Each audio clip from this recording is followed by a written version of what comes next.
You didn't think you'd live here alone, did you?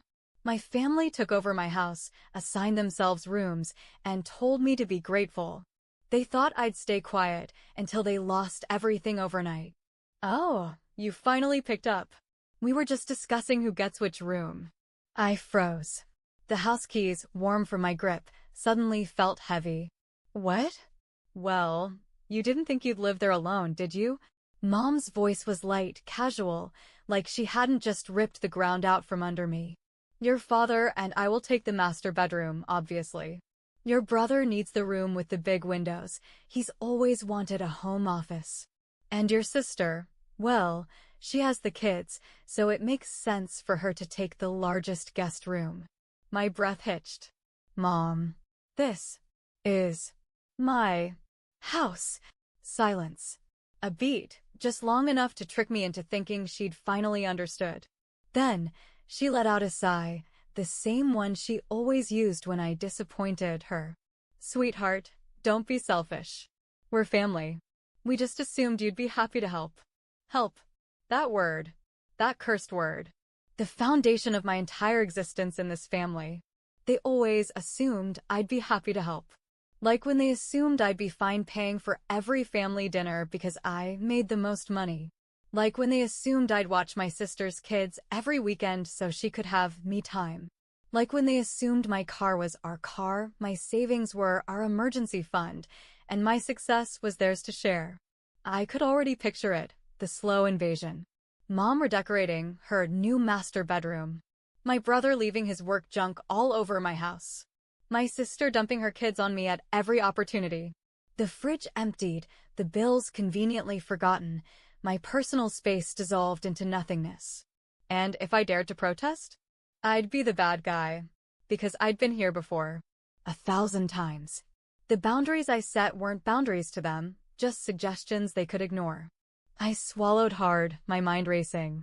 They really thought they could do this to me again. I inhaled slowly, staring up at the house I had worked my ass off for. The house that was supposed to be my sanctuary. I'll call you later. I hung up before she could argue. Then, gripping the keys like a weapon, I stepped inside, letting the silence of MY house wrap around me like armor. They had no idea what was coming.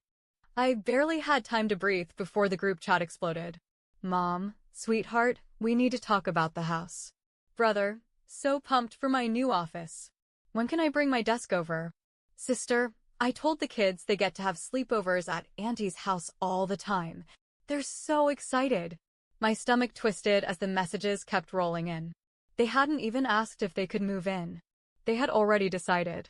My fingers hovered over the keyboard, but before I could type a single word, my phone rang. Dad. I sighed and answered. Hey, Dad. Hey, kiddo. His voice was calm, reasonable. Look, your mother's a little upset. She thinks you're being, well, difficult. Difficult. There it was. The family's favorite word for me. Dad, I just bought this house. For me. Not for everyone else. And no one's saying you can't live there, he said smoothly, as if that was the problem. But think about how much easier it'll be for your mother and me. We're getting older. Do you really want us dealing with mortgage payments at our age? And your sister, raising kids is expensive, you know. A little support from family wouldn't hurt. A bitter laugh slipped out. Support. Another word they love to twist. You mean the kind of support I never got? I shot back. The way I had to work 3 jobs in college while you and Mom funded my sister's gap year in Europe? The way my brother still lives off your money while I had to claw my way to financial stability alone. A sharp inhale from the other end. He didn't like when I brought up facts. That's not fair, Dad said finally. You're right, I said. It's not. And I'm done pretending it is. Before he could argue, I ended the call. I exhaled slowly, pressing my phone against my forehead. They weren't going to stop. I needed a plan. A loud knock rattled my front door. My entire body tensed. No, they wouldn't. I yanked the door open, and there they were. All of them. Mom, Dad, my brother, my sister. Standing on my doorstep like they already lived here. We need to talk, Mom said, smiling like she hadn't just tried to hijack my life. We really don't, I said, gripping the door frame. "Oh, don't be like that," my sister chirped, stepping past me like she owned the place. She turned in a slow circle, scanning my entryway. "Wow, this is way bigger than I expected. The kids are going to love it here." The kids who didn't live here. My brother whistled, peering into the living room. "Damn, this is nice. Hey, is the basement finished?" I was thinking of setting up a gym. Mom sighed dramatically. "Sweetheart, we didn't want to do this over text. We just want to have a real conversation. Face to face. Like family." Family. Another weaponized word. I folded my arms. A conversation about what, exactly? Dad clapped a hand on my shoulder, like he was breaking bad news to me. "We know this was a big step for you. And we're really proud. But we've been thinking, maybe it'd be best if we all just pooled our resources." I stared at him. What the hell does that even mean? Mom smiled, like she was explaining something obvious. "It means we help each other out. You have the house, but we can all pitch in to make it a home." Make it a home. They wanted to take my independence and turn it into a communal project. "So let me get this straight," I said slowly. "I paid for the house. I own the house. But you all think you get to move in, claim rooms, and I'm just supposed to let that happen." Mom's smile faltered. "Well, when you put it like that, it sounds like exactly what it is."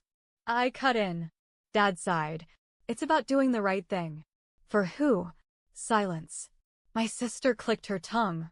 "Wow, you've really changed, huh? Used to be family-oriented. Guess money does that to people." I barked out a laugh. "Yeah? And what does freeloading do to people?" Her mouth snapped shut. Mom cleared her throat. "We're just asking you to think about this. Really think about it." I already had. And now, as I looked at the people who had spent years draining me dry, taking and taking and taking, I was done. I smiled. "You know what? You're right. I should think about it." Mom beamed, relief washing over her face. "Oh, sweetheart, I knew you'd come around." "Yeah," I said, leaning against the door frame. "I'll think about it while you all leave. Right now." Her face dropped. "Excuse me? You heard me." I gestured toward the driveway. "Out!" "But." "No buts. You're not moving in. You're not taking rooms. You're not turning my house into your personal handout. So you can either leave willingly, or I can call the cops and have them escort you off my property." Their jaws dropped. "You wouldn't," my brother scoffed. "Try me." The tension crackled like a live wire. For the first time, they saw it. Really saw it. I wasn't bending. I wasn't budging. I was done. Finally, Mom pursed her lips and turned to leave. "You're making a mistake." "Maybe," I said. "But at least it's mine to make." One by one, they filed out. Furious. Shocked. Defeated. I waited until they were all in their cars before shutting the door. And then, for the first time, I walked through my house. My empty, quiet, peaceful house. They thought this was over. They had no idea what was coming next. For the next 2 days, I waited. Waited for the next wave of manipulation, the next attempt to push past my boundaries. Because I knew my family, they never accepted no as an answer. And sure enough, it didn't take long. The first sign? The text messages. "Mom, sweetheart, we need to talk. You can't just throw your family away over a misunderstanding." "Dad, think this through. You're being emotional. We're offering you an opportunity to strengthen family bonds, not push everyone away." "Brother, fine. Keep the house to yourself. But don't expect me to help you with anything when you need it." "Sister, the kids are crying. They don't understand why Auntie doesn't want them around." "Hope you're happy." I almost laughed. There it was, the guilt trip. The emotional blackmail. The carefully crafted messages designed to make me feel like the villain. But I wasn't the same person they had controlled for years. I ignored them. Every single one. And that's when they escalated. The knock on my door came at exactly 6 p.m. Right on schedule. I didn't even check the peephole. I knew who it was. I opened the door to see Mom, Dad, and my sister standing there with forced smiles and arms full of peace offerings. A basket of fruit. A bottle of wine. A plate of my mom's homemade lasagna. Bribes. Sweetheart, Mom said, voice sickly sweet. We just want to talk. I leaned against the door frame, unimpressed. We already did. Remember? I said no. You didn't really mean it, she dismissed, stepping forward. Let's sit down, have a nice meal, and discuss things properly. Mom, I deadpanned. Do you think bringing lasagna changes the fact that you tried to hijack my house? Her smile twitched. We're just trying to make things right. Right for who? You mean right for you, I said. My sister sighed dramatically, shifting the plate in her hands. God, you're being so dramatic. We're just asking for a little space. You have, like, 5 bedrooms, and you don't even have a husband or kids. What do you need all that space for? I blinked. Unbelievable. You're asking me why I need space in my own home? I'm saying it's selfish to keep all this to yourself when we could all be comfortable here together. I almost laughed. The audacity. The sheer entitlement. Right. Because my whole life, it's always been about making sure you're comfortable, hasn't it? My sister frowned. That's not fair. Isn't it? Because I remember a time when I was working 3 jobs to pay my rent while Mom and Dad covered your European vacation. I remember when I needed help and you were too busy, but I was always expected to drop everything for you. So, tell me again why I should care about your comfort. Silence. A crack in their armor. Then, Mom placed a hand on my arm, her voice dropping into a softer, more serious tone. The final play. The emotional dagger. Honey, she said, this isn't just about us needing space. It's about family. One day, you're going to need us, and when that day comes, we won't be there. I tilted my head, studying her. Is that a promise? Her eyes widened slightly, thrown off by my response. Because honestly, I continued. That sounds like a blessing. Enough. I stepped back and started closing the door. Wait. Mom reached for my wrist, her nails digging in slightly. Just think about what you're doing. I pulled free, my voice colder than ice. No, Mom. You think about what you're doing. Because you're about 5 seconds away from me calling the cops to remove you from my property. Her face twisted in shock, like she had never expected me to stand my ground. Dad, who had been silent the entire time, finally sighed. Come on, he muttered to Mom and my sister. She's made her choice. Mom scoffed, yanking the plate of lasagna back like she had just realized she wouldn't be invited in. Don't come crying to us when you realize what a mistake you've made. I smiled. Oh, I won't. And with that, I shut the door. For good this time. That night, I finally allowed myself to relax. I poured a glass of wine, kicked my feet up on my couch, and let the silence of my house wrap around me. For the first time in forever, I felt at peace. Until my phone buzzed again. I sighed, picking it up, prepared to ignore yet another guilt trip. Until I saw the message from my realtor. Realtor, hey. Just a heads up, I got a weird call from someone claiming to be your mother. She was asking about your mortgage details, loan balance, and if there was any way to transfer ownership of the house. I shut it down, obviously, but figured you should know. My blood ran cold. They weren't just trying to manipulate me. They were trying to take my house. They were actually trying to steal my home. I put my glass down, heart pounding. And then, slowly, I smiled. Because if they thought this was over, they had no idea what I was about to do next. They really thought they could steal my house. Not just move in. Not just take over. They were actually trying to take it out from under me. For years, I had played their game. The guilt trips. The manipulation. The endless, suffocating demands. But now? Now, it was my turn to play. I grabbed my phone, scrolled past the desperate texts from my family, and called my lawyer. Hey, Ava, I said, my voice eerily calm. I need to make sure my house is legally untouchable. Can we set that up? Absolutely, she said without hesitation. I'll file everything first thing in the morning. But what happened? I told her. Everything. By the time I finished, she was silent for a long moment. Then, she let out a low whistle. Damn. That's next-level entitlement. Good news is, since they're not on the deed, they can't touch the house. Bad news? They're probably not done trying. I smirked. Oh, I know. That's why I'm about to make them wish they never even thought about messing with me. The first thing I did was shut down every financial loophole they had ever used to get to me. I called my bank and removed them as emergency contacts. I updated my will, no more just in case clauses for them.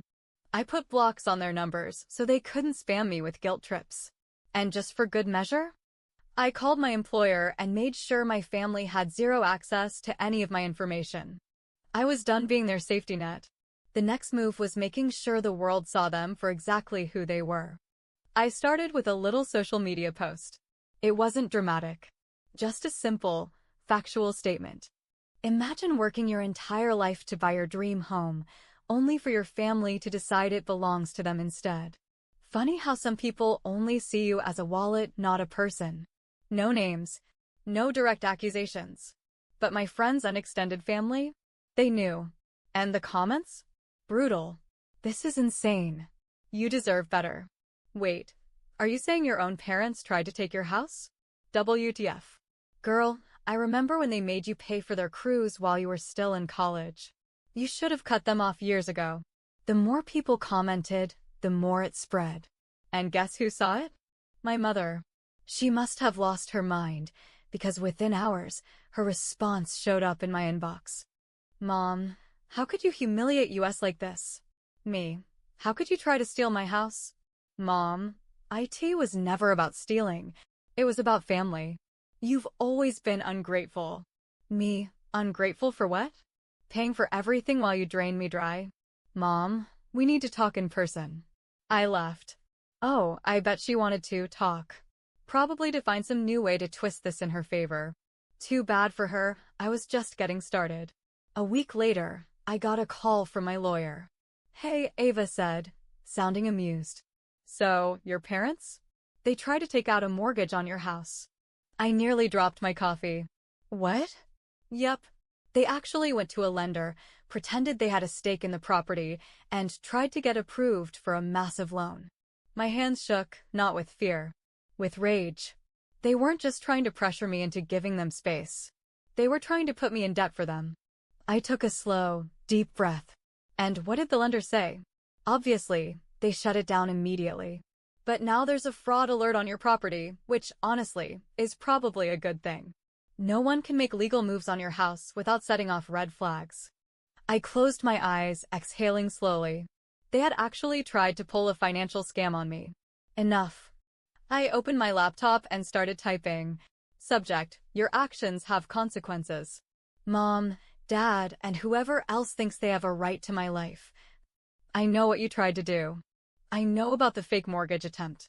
I know about the manipulation. I know every single disgusting, selfish move you've made. So let me be very clear.